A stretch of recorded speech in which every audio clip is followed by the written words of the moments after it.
Are you ready? Yeah. Are you sure? Yeah. Okay, let's go. Okay.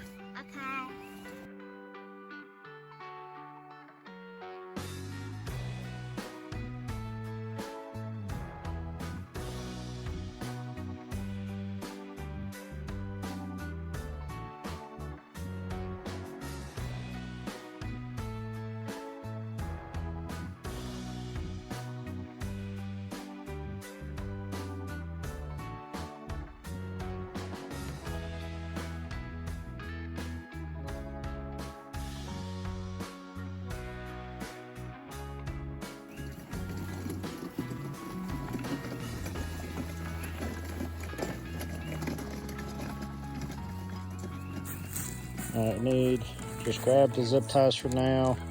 The boards. Can you grab those boards? Here, give me that lighter. And just grab those boards. You got them? They're not heavy. All right, take those in there.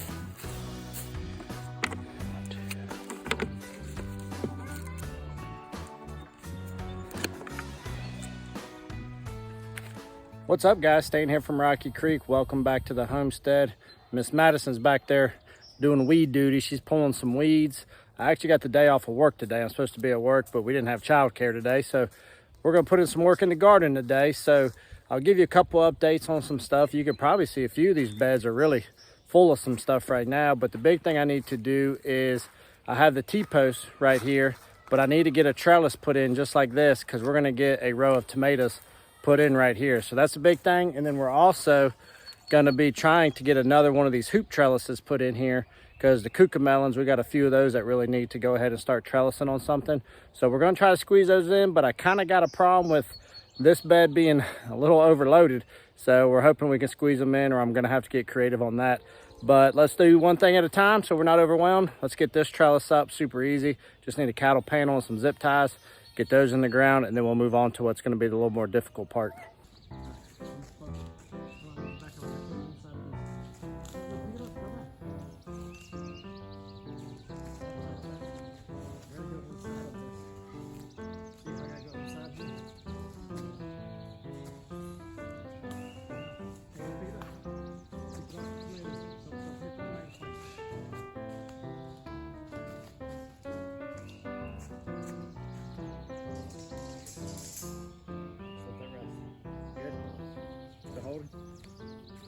All right, guys, so our first year of doing our garden, I actually used metal T-post hangers, and it was kind of hard trying to do that and holding it up and stuff.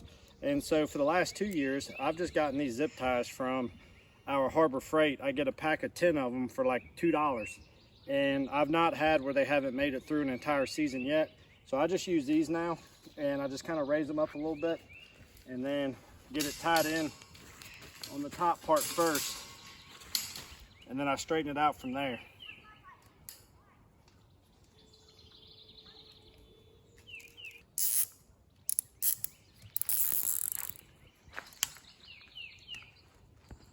So I get the one end, and then I come down to the far end.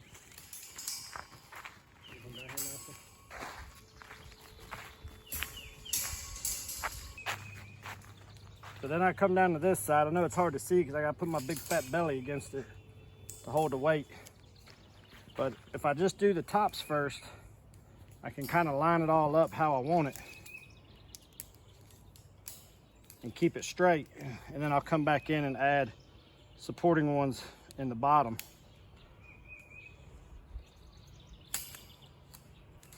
And there's no perfect way that I run them. I just get them looped through in different ways to where it's going to support it.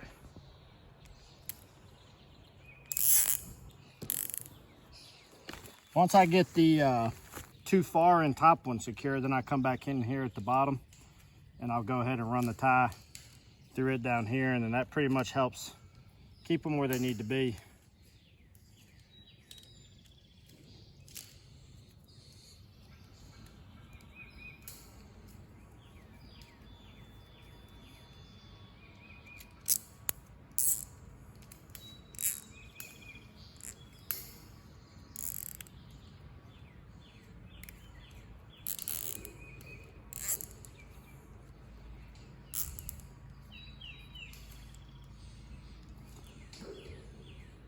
There it is, guys. There's my tomato trellis. Now, some people would like to use netting, twine, various things like this. The reason why I like to use these is for a couple of reasons.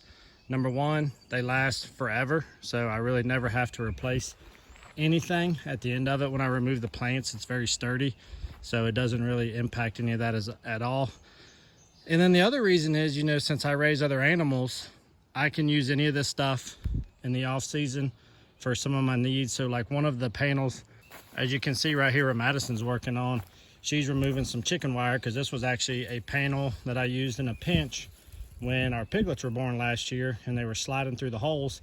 So we lined one with chicken wire, and we use this as a separator between the pens so the mom can be with the piglets. So for me, they kind of serve a multi-purpose, and so when the garden's not in session, I can turn around and reuse one of these, and it always helps just to have the panels on hand.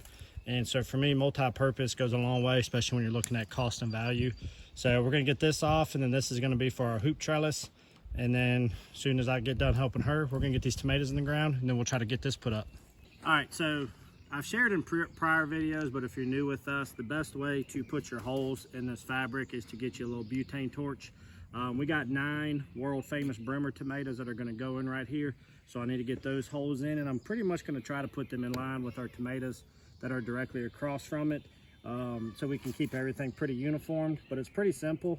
You're just gonna put your blade on high, and then it literally just melts the plastic beautifully to give you a perfect little thing. Now what I do is I just leave that because it's gonna be a little hot, and then we're just gonna continue our holes from there.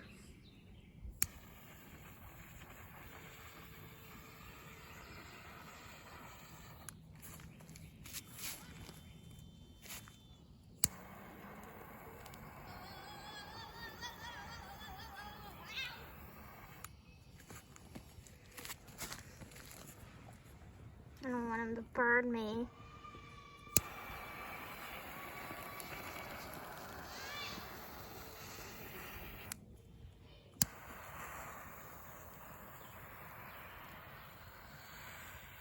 Eight.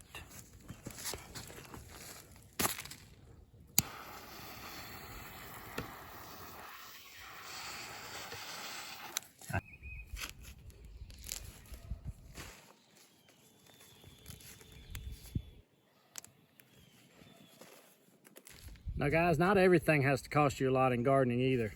This shovel right here, for instance, is a dollar store shovel that is now on its 3rd year and has pretty much been out here in the elements 24/7. Now don't get me wrong, it's getting close to losing its life. It's starting to split, but nonetheless, a $1 shovel for planting, getting 3 years, that's a deal. I'm gonna get all these holes pre-dug, and then we're gonna drop these tomato plants in there.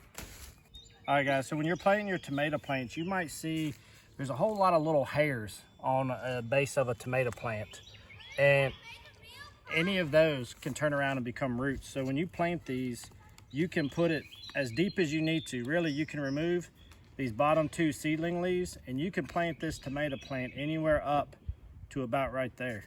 So that's why I just dig the holes. I don't much worry about it, and then I just drop it down in there. Now these are gonna stick up pretty good, but tomato plants are super hardy. They're super tough. And the great thing is you don't have to worry about the depth too much, because anything will form a root system for it as long as you keep some of the leaves exposed. Just remove any leaves that you're gonna plant to bury it below, and you'll be just fine. Well, there we go guys, got all 9 plants right there. And what'll happen is we set that trellis up a little bit higher, because these always outgrow the trellis big time. So this just gives me an extra 6 or 8 inches up top. But once they start to get tall enough, we'll start to tie them up and kind of anchor them up as they grow from there. Now let's move on to what is really probably gonna be my more difficult problem. So what I have here is kind of a good, bad problem. You can see this hoop trellis right here, which is hopefully gonna get beans if the slugs stop destroying them. And I had planned to do another one between these 2 beds that was gonna be cucamelons. Well, this part of this bed is the 1st year stage of asparagus, which doesn't really produce much. You end up with these little fern tree looking things like you see there. But I learned very quickly that if you mix Swiss chard, beets, and kohlrabi, you end up with a bed that is completely overflowing. So I'm not really sure how this is gonna work out. So I think originally I was gonna dig down inside and run my trellis just as I did on this side, but instead I think I'm gonna need to arch it from the outside of the bed, mount it to over here, and then I think I'm gonna plant the cucamelon plants just on this side and let them run up just on this half, and we'll see if they make it all the way around. That's about the best I think I can do, and maybe next year for the garden I can replan what's gonna happen. The only thing that'll definitely be back is the asparagus, but then this stuff right here is more annual, so those won't necessarily grow back, so I can do a thinner bed. But as you can tell, I need to get out here and cut some Swiss chard like yesterday, because they're big, they're delicious, so we'll get that done. I mean, even the beans that were supposed to be growing, I think they can't get going because they're being choked out by the kohlrabi, the slugs eating them, and because you can see over here, you know, these ones are finally starting to work their way up, and then we got a couple like right here. He should be catching up here pretty soon.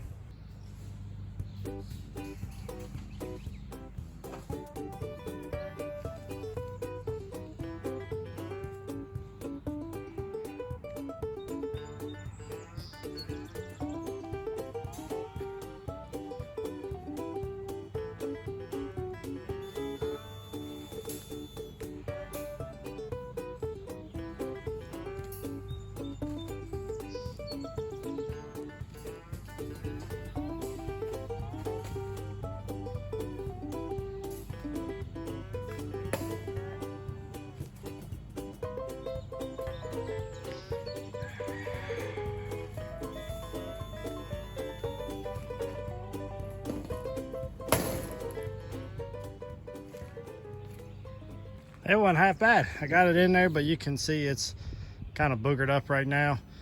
So what we're gonna do is, I got the drill and some tapping screws, and I got 2 scrap pieces of board from a pallet.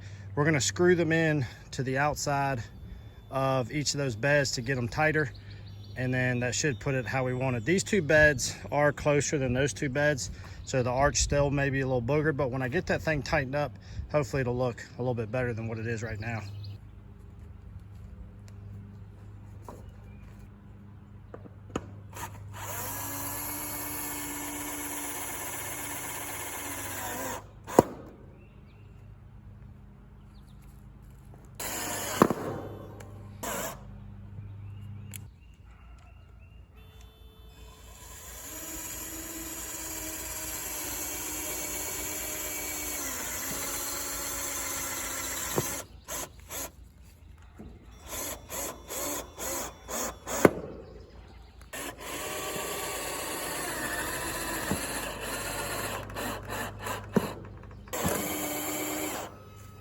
That actually looks a whole lot better. It took a whole lot of that kind of lean this way out.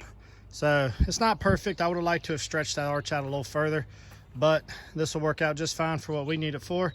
So now I'm gonna grab these cucamelons and I'm gonna plug them in right here, just in front of these asparagus. And we're just gonna have to make sure we really train them to go up the trellis and that they don't spread across the onions.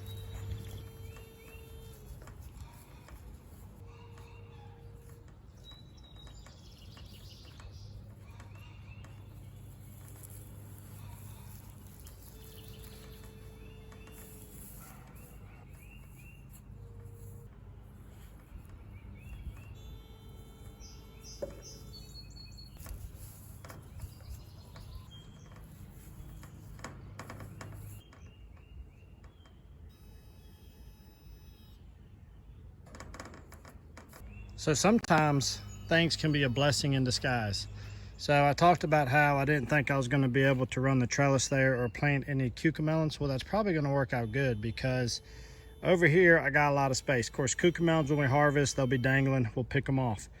Well, I am going to need to come in here and cut the Swiss chard and the kohlrabi, and I have enough room. I could work it from each angle, but when I get here in the center, it's probably better that nothing's growing here, because I may have to harvest through the big holes here in the fence panel, which is easy though. I mean, I could reach through here no problem, but if I was battling the webbing of the cucamelons, that probably would have become difficult. So actually not having something actually planted in here and just allowing the stuff to grow from this side up may actually work out just right for us.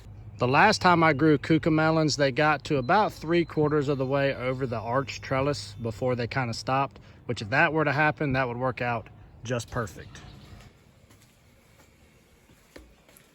Miss Callie, thought we'd give people an update on you. Come here, girl. Come on. So guys, I thought I'd give y'all a little update on little Miss Callie here. She's been doing extremely well. She's been running around with Madison all over the place, doing a lot of stuff. You know, she does stay inside that cage only when we're not outside or at nighttime. Now, I thought our rabbits generated a lot of buzz when it comes to caring for animals and people who get kind of upset. You know, some people, this is kind of, I had 2 cats when I was little, but this is my first like true cat as an adult. And this is my first experience with trying to raise an outdoor cat. But some people really got fired up about, number one, about the size of her and about what she needed, and that I wasn't giving her proper warmth and proper food, and that how dare I have it outside, and so on and so forth. And the only thing I can say is that she's doing perfectly healthy. She had her first vet appointment last week and everything was really good. They said, if anything, it was possible she had some worms, which isn't unusual for a stray kitten. And so she got her first round of dewormer, and she'll go back in a month from now to get her next series of shots. Basically, she'll go every month for the next 4 months until she has all of her shots that she should have. We've been feeding her kitten food. A lot of people were saying she's too young for that. The only thing I can say is that she's doing good. Now, some of you all gave me a lot of tips and advice just in general, in kind of a good way. And so for you all, I do thank you. Some of y'all, you might just need to calm down a little bit. But nonetheless, Miss Callie is doing really well. She's been a good addition. Madison's thoroughly enjoying her. She's got a ton of energy and loves to run around and play. She actually had been playing with Madison a lot while I was finishing up in the garden, and that's why she was napping. She just ate some more food. But thus far, Miss Callie is doing perfectly fine and is enjoying her time here on the homestead, and hopefully things will continue and she'll continue to be a great cat. So there's your Callie update for all you that thought she was gonna die because we weren't taking good care of her. She's doing just fine. Say hi, Callie. You say hi? Yes, no? Who's that? You see yourself? Well guys, it's getting really hot now. Madison went inside, like I said, because the heat was starting to get to her. It's pretty warm today. It doesn't bother me as much, but it gets to her pretty quick. But guys, hopefully seeing how easy it is to do a hoop style trellis for trellising some items will help you out. You can do it with all kinds of stuff. Some people have done center blocks. Some people have gotten landscape timbers and drove those landscaping nails through it. Just something that will hold them with some pressure for that arch, because when you lack area this way, the best thing to do is to grow this way. And doing a hoop style trellis is a super easy way to do that. I haven't bought a 16-foot cattle panel in a while. I do know prices have been going up, but in the past, usually for about $20 to $24, you can buy one now. I remember back when you used to be able to get them for 15 or 13, but those days are long gone. But still, for about 20 bucks, you can have you a hoop style trellis that will last forever, most likely. Oh, and the last thing, stay tuned with us, because probably what is going to be my next video, we have 2 really big announcements that I think you're probably going to be interested to hear about. So stay tuned on our next episode, or over on our other social media, whether it's Facebook, Instagram, or anything like that. You know, there may be some stuff on there, but we got 2 really big announcements coming for you. Hopefully these are going to be some good things coming down the pipe, but we'll share it with you. But guys, until then, I hope everybody's doing good. Hope you're enjoying your warmer weather and that your gardening is going well, your chickens are doing well, or any kind of activities or new experiences that you're having on your homestead is going as you had hoped. So guys, until then, y'all be good, and we'll see you here real soon on our next episode. Thanks, guys.